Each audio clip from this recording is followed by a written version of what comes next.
সবাইকে স্বাগত জানাই। এই ভিডিওতে আমরা কিছু ফর্মুলা শিখব।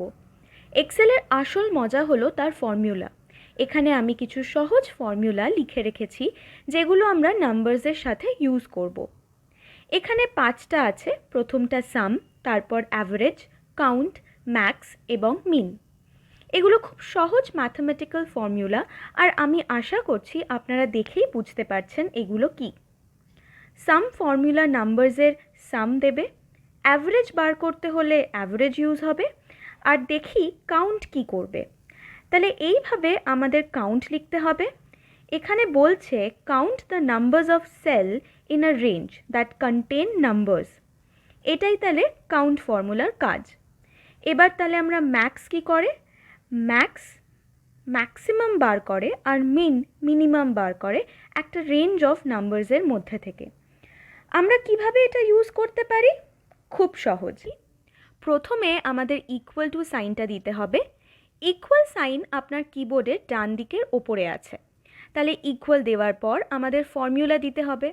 তাহলে আমি লিখলাম সাম, আর দেখুন এক্সেল অনেক ফর্মুলাস দেখাচ্ছে আমাদের।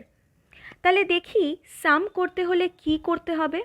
সাম লিখে ওপরে ব্র্যাকেট দেব, তারপর লেফট ক্লিক প্রেস করে এই সব কটা নাম্বারস সিলেক্ট করব। তাহলে দেখুন এখানে D2 পেলাম, তারপর কোলন D10। এটার মানে হলো D2 রেঞ্জ থেকে D10 অবধি সব নাম্বারস সিলেক্ট হয়ে গেছে। আমরা দেখতে পাচ্ছি যে কোলন D এর রেঞ্জ হলো D2 আর এখানে রেঞ্জ D10 আছে। এটাই আমি অ্যাড করতে চাই। তাহলে এখানে ব্র্যাকেট দিয়ে ক্লোজ করলাম, তারপর এন্টার প্রেস করলাম। দেখুন অ্যাডিশন হয়ে গেছে। এবার আমি যদি সাম ফর্মুলাটা এখানে লিখতে চাই, সিম্পলি সাম লিখব, তারপর E2 কোলন E10, তারপর এন্টার। তাহলে 28 এলো আমাদের টোটাল। আপনাদের অন্য একটা ট্রিক দেখাই। আগে তাহলে আন্ডু করা যাক। দেখুন এখানে আমি অলরেডি ফর্মুলা লিখেছি, এখানেও দেখা যাচ্ছে equal to some D2 two D10।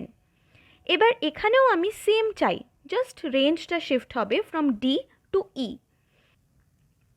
তাহলে এটাতে ক্লিক করব। এটার ডান দিকে নিচে যে প্লাস সাইন আছে সেটা আমি লেফট ক্লিক করে রাইট সাইডে ড্র্যাগ করে আনবো।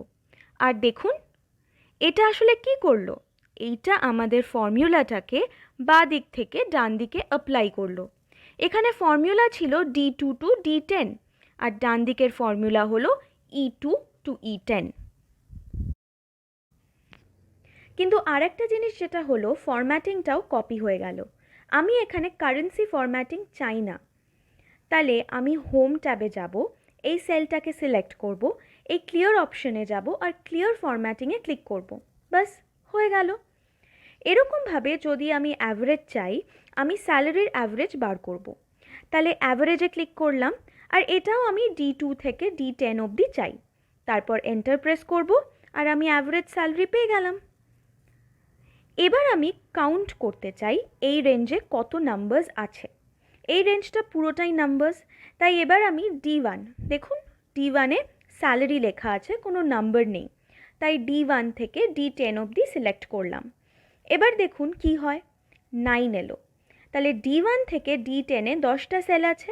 এটা অটোমেটিক্যালি কাউন্ট করে নিয়েছে যে প্রথমটাতে নাম্বার নেই, কিন্তু বাকিগুলোতে আছে, তাই 9 দেখাচ্ছে।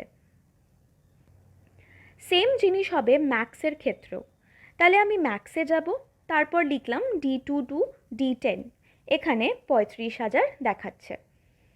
সেমভাবে মিন D2 থেকে D10 করলাম, আর এখানে 17,000 চলে এলো। এবার এই ফর্মুলাগুলো ডান দিকে কপি করার জন্য আমি এটা সিলেক্ট করলাম। একসাথে আমি 4টের বেশিও সিলেক্ট করতে পারি। তাহলে সিলেক্ট করে এই ব্ল্যাক প্লাস সাইনটাকে ড্র্যাগ করে ডান দিকে নিয়ে আসবো। এবার কি হলো, ফর্মুলার সাথে সাথে ফরম্যাটিংটাও কপি হয়ে গেছে। আমরা একটা জিনিস করতে পারি, প্রথমবার যখন কপি করলাম এখানে একটা অপশন আসে অটোফিল বলে। এখানে ফিল উইদাউট ফরম্যাটিং সিলেক্ট করব আমরা। ফর্মুলাসগুলো থাকবে, বাট ফরম্যাটিংটা আর কপি হবে না। এবার দেখি এখানে কি হচ্ছে। ম্যাক্স আর মিন ঠিক আছে, মিন 0 আর ম্যাক্স 8, কাউন্ট 9, কিন্তু অ্যাভারেজটা এসেছে 3.111। এটা যেহেতু সিক লিভ তাই অ্যাভারেজ তো 3.111 হতে পারে না। তাহলে কি করা যায়? এই ফিগারটাকে রাউন্ড করতে হবে, সেটার জন্য একটা ফর্মুলা আছে। ইকুয়াল টু রাউন্ড, আর দেখুন rounds to a number to a specified number of digits. তাহলে আমি এই নাম্বারটা রাউন্ড করব, এটা সিলেক্ট করলাম, রাউন্ড E13, আর আমি চাই এটা 0 ডেসিমালসে রাউন্ড হোক। আমি সেটাই করব আর এন্টার ক্লিক করব। দেখুন 0 ডেসিমালসে রাউন্ডেড হয়ে 3 এলো।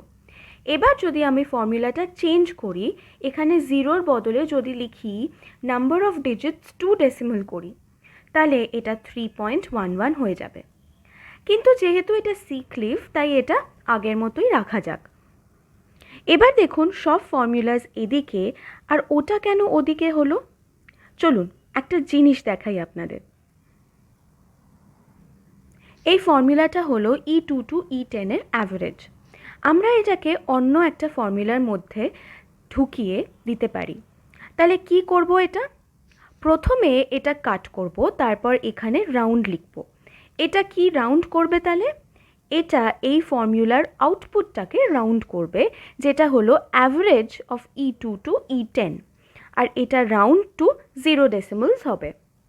এখানে প্রথমে অ্যাভারেজ ফর্মুলা দিয়ে তারপর রাউন্ড ফর্মুলা না দিয়ে আমি একেবারে রাউন্ড ফর্মুলাতে অ্যাভারেজ ফর্মুলাটা অ্যাড করে দিলাম। তাহলে এইগুলো কিছু বেসিক ফর্মুলাজের ফাংশন যেটা এক্সেলে আমরা ইউজ করি। আপনাকে ফর্মুলা ইউজ করার জন্য বেসিক সিনট্যাক্সটা বুঝতে হবে।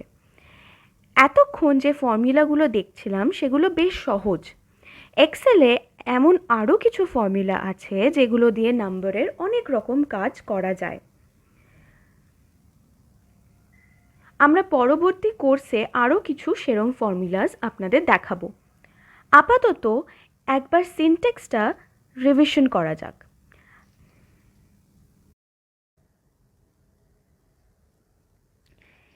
এই ইকুয়াল টু সাইনটা দিলে এক্সেল বুঝতে পারে যে এটা একটা ফর্মুলা। না হলে আমি যদি শুধু সাম E2 টু E10 লিখি, এখানে কিছুই হবে না, এটা টেক্সট হিসেবেই থাকবে। কিন্তু যেই আমরা ইকুয়াল সাইন বসাবো এটার আগে, এটা ফর্মুলা হয়ে যাবে, কালার চেঞ্জ হয়ে যাবে। তাহলে প্রথম ফর্মুলার নাম, তারপর ওপেন ব্র্যাকেট, যে ভ্যালু বসাতে হবে সেটা, তারপর ক্লোজ ব্র্যাকেট, এন্টার। এইভাবে এক্সেলে ফর্মুলাস কাজ করে। আমরা পরের ভিডিওতে আরও ফর্মুলাস নিয়ে আলোচনা করব। তার আগে এগুলো প্র্যাকটিস করতে থাকুন। তাহলে দেখা হচ্ছে পরের ভিডিওতে।